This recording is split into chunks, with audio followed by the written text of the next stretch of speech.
All right, y'all, welcome to Blacks with Power, the show for blacks in America who want to discover ways to harness their power in order to protect the gains won by the struggles of our ancestors and advance the cause of freedom for themselves, their family, and others. We believe that for America to be great, for America to be the more perfect union that our Constitution calls for us to be, we must have racial reconciliation in this country. And for there to be true reconciliation, blacks in America must harness their power in order to compel and encourage repentance for the system and ideology of white supremacy and privilege that has destroyed the ideal of liberty and justice for all. I'm Father Jabril Ballantine, and I'll be your guide on this journey toward the America that can and should be. Thank you so much for listening. You can visit us online at blackswithpower.com. Please be sure to like the Facebook page, facebook.com/blackswithpower, and join in on the discussion. Also, you can subscribe to the show on iTunes, on Stitcher, on Google Play, on TuneIn. Listen to the previous episodes that are out there, and then write us a review. And share the episodes with your friends, with your family, because all voices are needed. And now, for sure, I want to hear from you. So join the private community at blackswithpower.com/Facebook so that you can share your insights. We have a lot to discuss, brothers and sisters, so let's get down to it. In this episode, I am sitting with Dr. Akinyele Umoja, who is an educator at Georgia State University and chair of the African Studies Department. Dr. Umoja is a founding member of the New African People's Organization and the Malcolm X Grassroots Movement. He has written his seminal work is We Will Shoot Back. You can look that up online. When you see the post for this, I'll have a link for you to find that. We Will Shoot Back is about armed struggle and the legacy of armed struggle in the movement for civil rights, for justice, and equality for our people. Dr. Umoja, thank you so much for joining us. How are you today? I'm well, Jabril. How you doing? I'm doing well, thanks be to God. I'm so excited to be back with you and have some time to share with you. So thank you so much for making some time for us today. No problem. No problem. It's good to be with you. Yeah. As you said, after a long time, we've known each other for, seems like it's going by quick, but it's been some decades now. Yeah. It's, y'all out there, Dr. Umoja, I was introduced to Dr. Umoja by one of my first mentors in the struggle, Cynthia McKinney, Congresswoman out of Georgia. And right. She had taken some interest in me and saw some potential in me and wanted to make sure that I was fully equipped with sound mentors who could help groom my raw thoughts and shape them into something worthwhile. And Dr. Umoja was one of those first people that she introduced me to. And it has been some time, but he has been a blessing to my life. And I hope that he will be a blessing to yours. He's still active in teaching. And I know many of you all won't be at Georgia State, but this is an opportunity for you to for you to learn from him, to be exposed to him and his work. And so I'm very much looking forward to having this conversation because, there are very few remaining black nationalist scholars out there. And Dr. Umoja is one of the preeminent black nationalist scholars. And so this is something that needs to be a part of the discussion as we look at the times, as we look at where we are with racial issues and with racial contentions in America. First order of business, we talk about black nationalism. I say all the time about Blacks with Power being about empowerment of black people from that nationalist perspective. Dr. Umoja, how would you describe black nationalism? Well, black nationalism, the basic core of it, and you got to think of Malcolm. Malcolm said black nationalism was for us to have a philosophy that talked about the control of our political control of our community, economic control of our community, and control of our social and cultural life. If you think about it in a word, we would just say self-determination, right? Right. That we would have control of our own lives. Not really. It's not really a radical philosophy, but it's only radical in the context that we live in a white supremacist society. And we live in a society, if we want to really talk about it, the foundations of which was a white settler colony. Right. So only in that context, is it something that's radical that black people of African descent should have the right to control their own lives. In my own scholarship, when I talk about black nationalism, it's about us having, number one, the ability to have an identity that's separate from the Euro-American nation state and a possible existence that might be separate. Right. So from the American, so in other words, that they wouldn't control all of our existence. Right. They wouldn't control our schools. They wouldn't control the criminal justice system that we live under. They wouldn't control the curriculum that our children are educated with. They wouldn't control our economic system. That, a bold thought that we would be able to control those things ourselves and to chart our own affairs as a people. Some of us argue that many of the problems that we deal with today are from us not having the ability to control our own lives. Right. And part of that question is, are we confident enough that we can manage our own affairs? Number one, we have the right to. The right to is pretty clear. By international law and any other standards, that we should have the right to control ourselves. Right. But real question that comes to us as a people, do we feel that we are capable of doing that? Right. For one, think we are. Right. I think we've demonstrated. One of the things, one of my mentors, Brother Ahmed Obafemi, used to say, he said, we've already built one country. If you look at our, why Right. can't we do one for ourselves? Right. Yeah.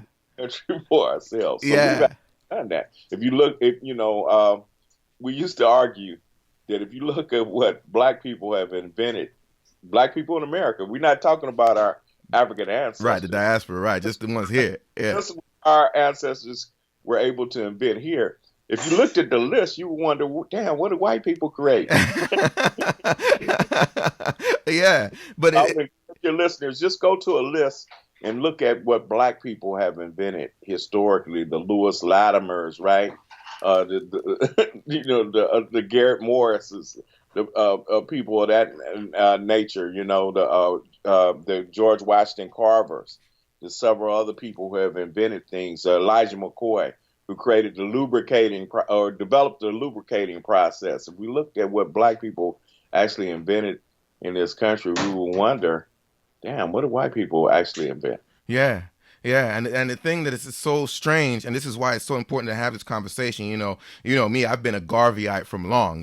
Like No Marcus doubt. Garvey is my man, So and plug to Burning Spear because no one remembers old Marcus Garvey. But when we talk, but ever since Garvey, it has been this aversion in Black America to nationalism, right? There's been and nationalism has kind of been, it's almost like Black nationalism, like you said, white nationalism is fine. We're seeing white nationalism right now is rampant, and white nationalism is very oppressive. It's very, very hateful. Black nationalism has not been.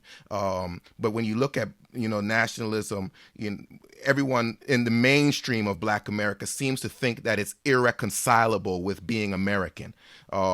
People criticize Garvey, and the mantra was told that Garvey was about back to Africa, and the misnomer about back to Africa being that he thought that all black people should get up and go back to Africa.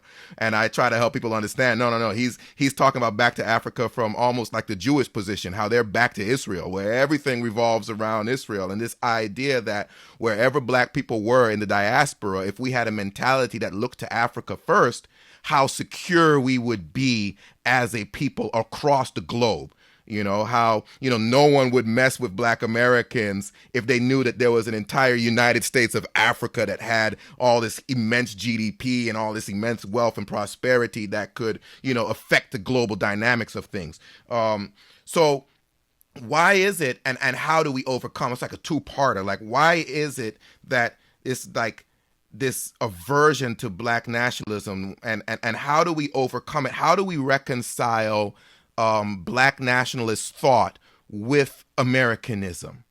Well, Black nationalism in and of itself is a critique of Americanism. Okay. Because it's to say that, we're told, we're educated, you and I both, and even though we're from different generations, we were educated that this is a society that's for everybody. We're educated to that this is a society that has the best system in the world. But Black nationalism makes the argument that no, this is a white supremacist country, a white supremacist foundation, and for not only African people but other people of color, that we would never, as Martin Delany argued even before Marcus Garvey, that we would, the liberty of no person is secure that doesn't control their own political destiny. That's what Martin Delany argued. Right. And we don't control our political destiny in this country. Even with an African American president, Yeah. we didn't control our own political destiny. And even with the African American president, you saw the reaction to him even being in that office in this society, which is the reason we had the Trump election, right? Right. There was an underlying feeling that by white Americans, but not all of them, of course, but many of them, enough to win him the office, they're feeling that they wanted their country back. Right. Just from one single person of African descent being in the presidency. Yeah. A person whose policies weren't radical. No, not at all. Not at all. Not at all. In fact, when we think about things like Obamacare, we have to remember that was a Republican program, right? Republican policy on healthcare in this country. So even when their policy was put forward, just because he was associated because it had with that black face, exactly, was hated. It's hated, and that's the main thing that many people ran on, was getting rid of Obamacare, right? And so Black nationalism makes the argument that this is a white supremacist country, that the foundations of it as a white settler empire, colonial empire, that with the foundation of it, that Black people would never have self-determination in the current state of constitutional order. It has to be a different arrangement for us to have self-determination, and that self-determination is the only thing that will prevent our genocide.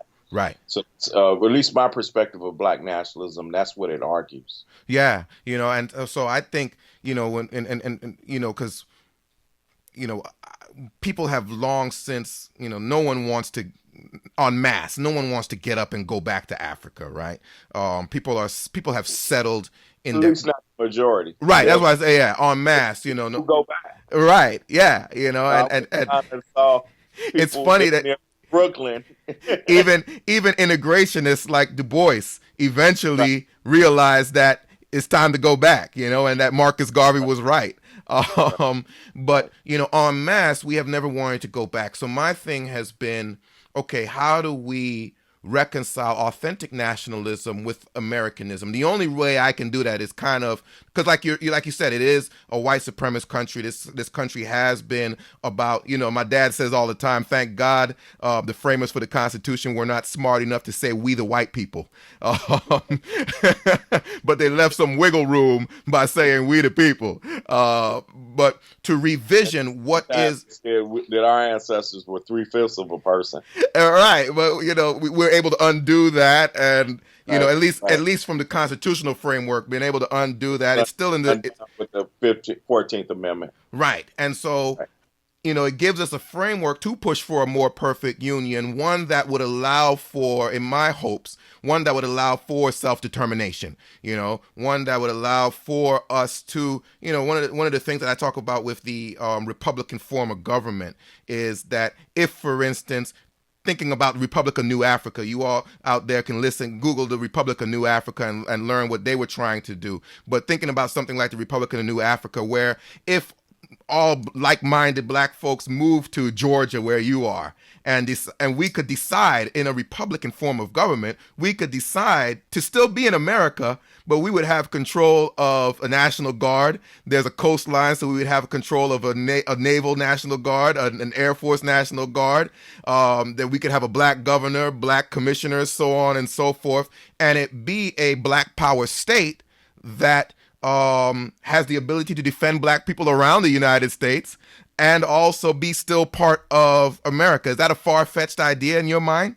Actually, I look at it sort of differently. Okay. I think that, things were done in the United States to kind of prevent that historically. So, say, for instance, South Carolina historically had a Black majority. Right. And then and Mississippi was 52% Black. South Carolina was much higher than that. Right. Of course, Georgia, Louisiana, and trying to think which other state. Let me see, Georgia, Alabama, and I can't remember and Louisiana. All those states had like 40% black Okay. population. But because of the white terrorism that existed in those states um, after Reconstruction, of course, when we talk about terrorism, we're talking about the Ku Klux Klan. Right. We know that lynchings were common in those states Oh after yeah. Reconstruction. So many of our ancestors were refugees, and we were forced to move from these areas. And so, also because of another development, immigration policy, which didn't allow for black people to move into the United States in the same numbers the Europeans were moving in. I should say Right. Africans, but also people from the Caribbean. Right. There was control of immigration from those places. So the population control at that time was deliberately managed to make sure, and there was discussions in Congress about this, to make sure that this was a white majority country. They didn't want to see historically what happened in the United States, you know, the same as what happened in Haiti and uh, Jamaica and Barbados. They didn't want to see the United States become a black majority state. So it was deliberate that the United States will maintain a white majority. Even that's changing now because of demographics. Right. I would argue that constitutionally, that if you were going to have real black power, there has to be a different constitutional order. Okay. The Constitution has to be redone. I mean, shoot, the Constitution needs to be redone anyway because we look at the last election in the Electoral College. You have the person with the majority of votes didn't win the election, Right. right?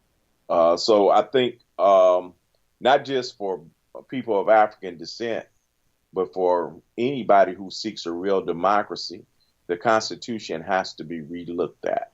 It Right. has to be redone. So you got to get rid of the Electoral College. But I think we have to look at historic patterns of oppression and discrimination. And that black people, we need to come up with a different design, a different expression that would allow us the possibility of self-determination. And so, in other words, when the Constitution was developed, our ancestors, as we mentioned, were not even considered real human beings, 3/5 a Right. person. Right? And also in that document, it talked about, the fugitive slave clause. And It, the only reason we were even considered 3/5 of a person was because white folks in the South wanted more votes. for representation and taxation, it was worked out, right? And so we want to. I think we need to revisit all of that. That's all I'm saying. Yeah. And Yeah. so I don't think it's just as simple as, even though I'm not saying I'll be opposed to it, a black person becoming governor of Georgia. Shoot, we had one as president of the United States. Under the current constitutional order, It didn't matter. Right. because we still had, and you mentioned before we got on the call about the proliferation of police shootings Right. that have occurred in this country with Barack Obama. I have to remind you, Right. with Barack Obama being president, we had Trayvon Martin, we had Mike Brown, we had Sandra Bland, we had all of these things occurring, and the executive, was able to do some things in terms of investigation, but wasn't able to bring into the problem. Right. And so I think, and we should use electoral means. You mentioned I'm a member of Malcolm X Grassroots, and we supported in 2009 Chokwe Lumumba being elected, first city council, and then in 2013 mayor of Jackson, Mississippi. And then just last week, his son has become the nominee, won a Democratic primary for mayor of Jackson, Mississippi. Wonderful. And is an active candidate for mayor of Jackson, Mississippi. So we use those means. As Chokwe explained, if you're in a black majority jurisdiction, we should try to control those jurisdictions with an agenda that benefits the majority of people living in those jurisdictions. Right. And so we came up with organizing people's assemblies in particularly black majority jurisdictions to come out with a people's platform and to work within the constitutional framework for an agenda that fits our people, but it empowers our people from the grassroots. So I think that's more of what we need right now. But ultimately, I think we need a change of the constitutional order and a new unit that fits that for our people. Self-determination should be at the top of the agenda. Right. And, when you talk about self-determination, I always end up thinking about the Second Amendment, and the right to bear arms. And that's something, it's funny. It's always curious how the right to bear arms is popular in white communities. And even from the establishment, it's something that, you defend in the white communities. But in black communities, it's always anti-Second Amendment. We want to take away the arms. We want to Right. disempower the community. I used to say all the time, we don't need no Voting Rights Act because we got the Second Amendment. If the Black Panther Party for Self-Defense was guarding every polling booth, there'd be no voting inconsistencies. The people's votes would count because they'd be afraid of them Panthers standing there brandishing shotguns. But when we talk about, like you say, your work, We Will Shoot Back. And looking at it in the context of those times of the civil rights movements, one of the things that we always hear about is nonviolence, but how the armed struggle helped the nonviolent movement. How we all know, even though we may not know about the armed struggle, we all have seen that picture with Brother Malcolm holding his machine gun, looking through the window, and understanding that the reality of Malcolm helped Martin. And that the reality of armed struggle helped the nonviolent struggle. But that's a very dangerous thing to talk about now, especially when we look at police violence and we look at, say, for instance, things like Dallas, what happened in Dallas with the young man shooting and killing police officers. So what would you say, with all of that as a backdrop, what would you say is the place of armed struggle in the present climate, in the present movement? Well, I think that's a very complex question and a good question. Number one, I use the term, and We Will Shoot Back. It basically talks about armed self-defense, and I use a broad term, armed resistance. Mm-hmm. But armed struggle, I particularly see as a means of using force to gain power. And that's something different. So I want to take the term out of the question and let's talk about just the right of black people to protect themselves. Right. Let's even go to what the thing you raised, the historical question. And historically, in America, the right to bear arms has been considered a citizenship right, basically, right? Right. From the foundation of the United States. But when it's applied to us, the United States has been to disarm black people, going back to our enslaved ancestors. Right. And there was always that struggle. And so when we were so-called emancipated, part of what black people wanted to do was obtain weapons to be able to protect themselves, particularly from white supremacy. And that was a long history, particularly in the South. I know when I interviewed people for my book, some of the elder women I talked to said that their fathers taught them how to shoot because they wanted them to protect themselves from white rapists. Right. So it was considered a tradition in our community. But we didn't mention this. My growing up, I grew up in Southern California in Compton. Okay.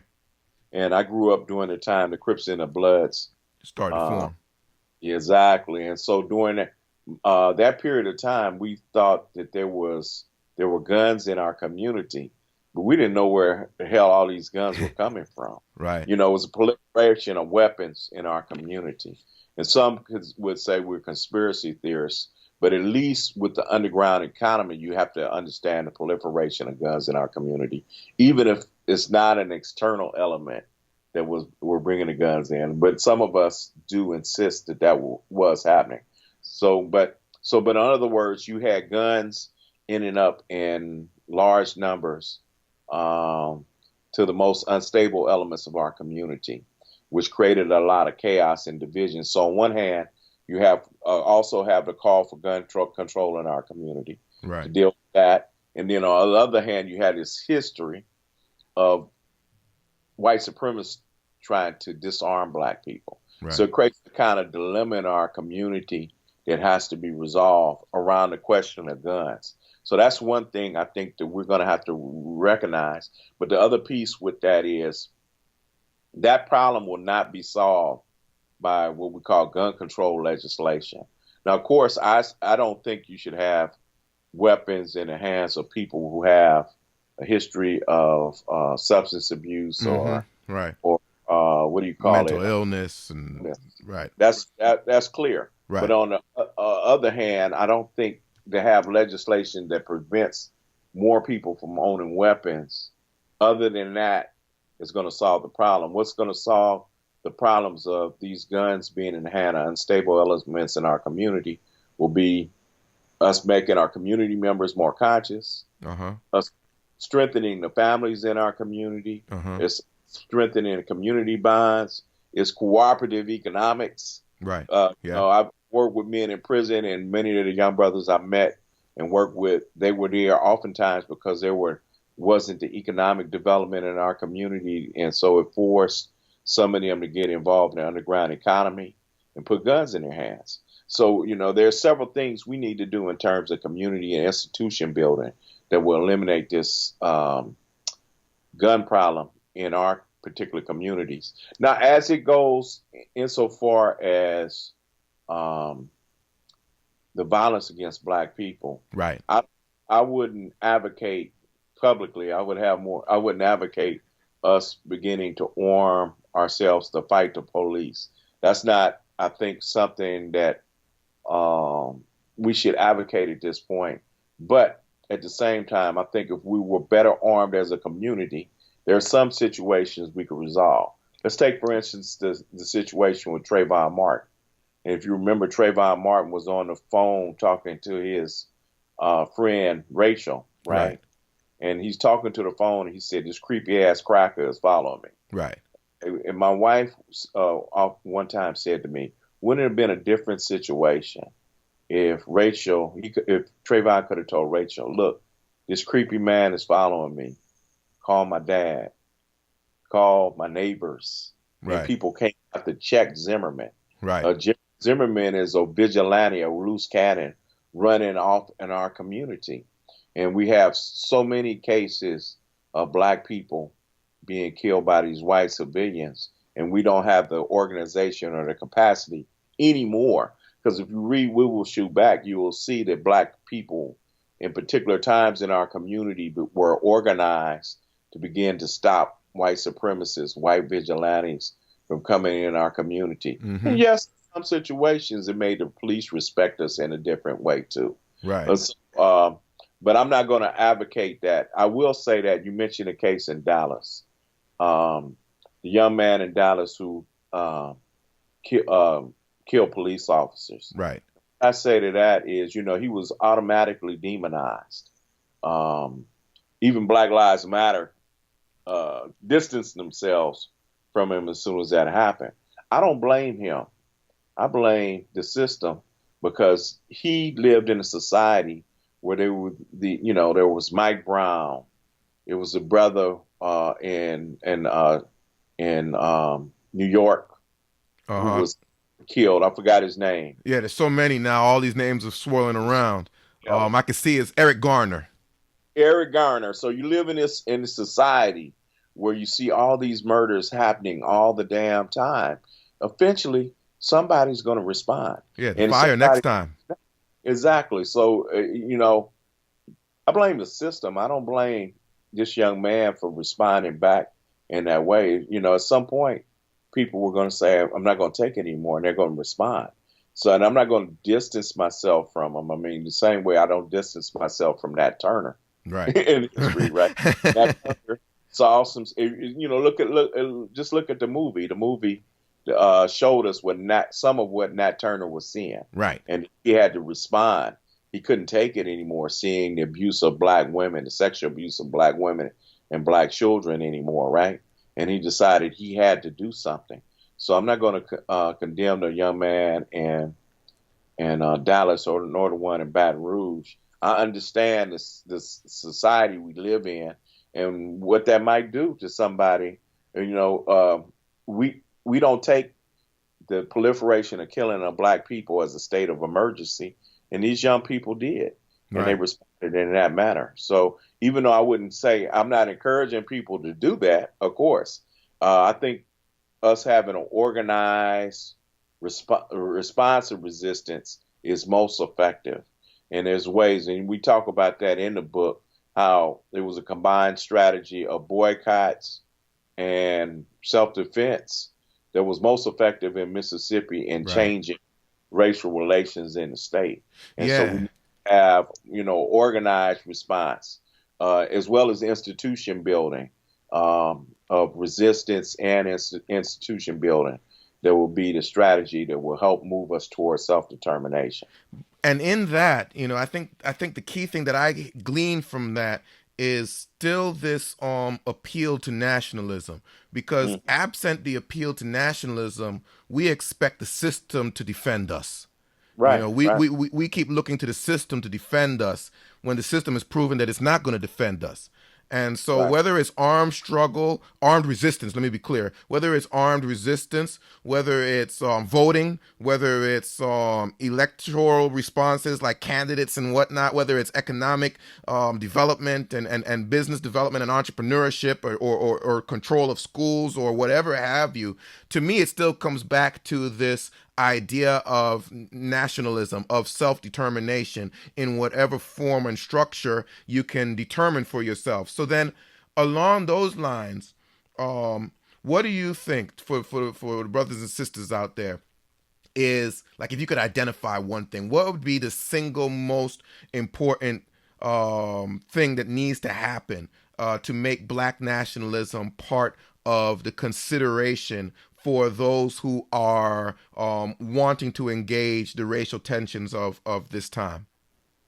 I would say it's hard to narrow it down to one, but I would say find like-minded people and work in concert with like-minded people. And if you're interested, if you heard anything that I said, I would encourage you to join Malcolm X Grassroots Movement, the organization I belong to.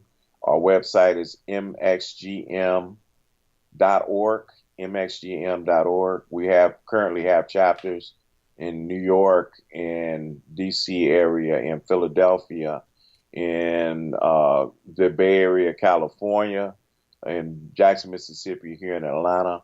And if you're interested in forming a chapter, contact us, and our national organizer will contact you about organizing a chapter where you live.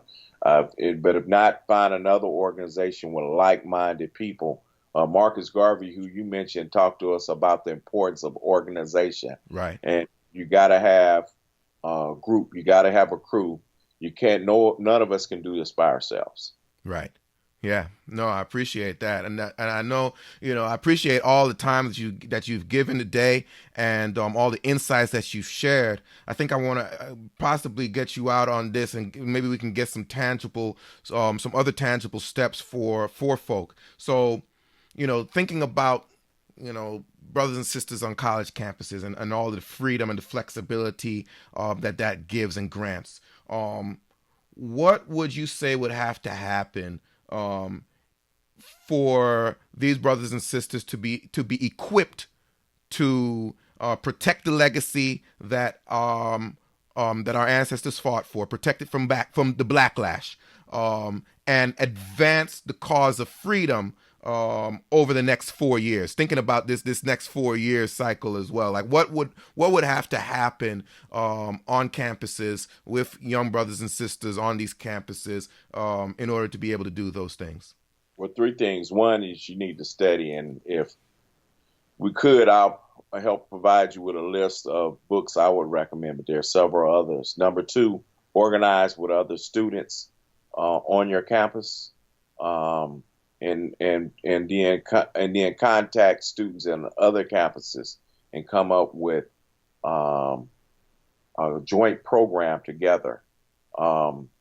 Last year, we're now in 2017. I think it was in the fall, really of 15, when Missouri happened and black students Right. in Missouri began to organize. You had students across the United States beginning to organize. And I could tell on our campus that really scared the administration, the potential what happened at Missouri, right? And they were hoping that another Missouri wouldn't happen on our campus. Right. I think, but if students are organized, as they were organized, I teach in the Department of Africana Studies, African American Studies Department in Georgia State. 25 years ago, students organized or protested Georgia State that created our department. And we wouldn't have it there. And, we've been able to confer hundreds of degrees, not only on the undergrad, but on the graduate level now. And, we've had people who now have, who came through our program who now have PhDs in a variety of fields.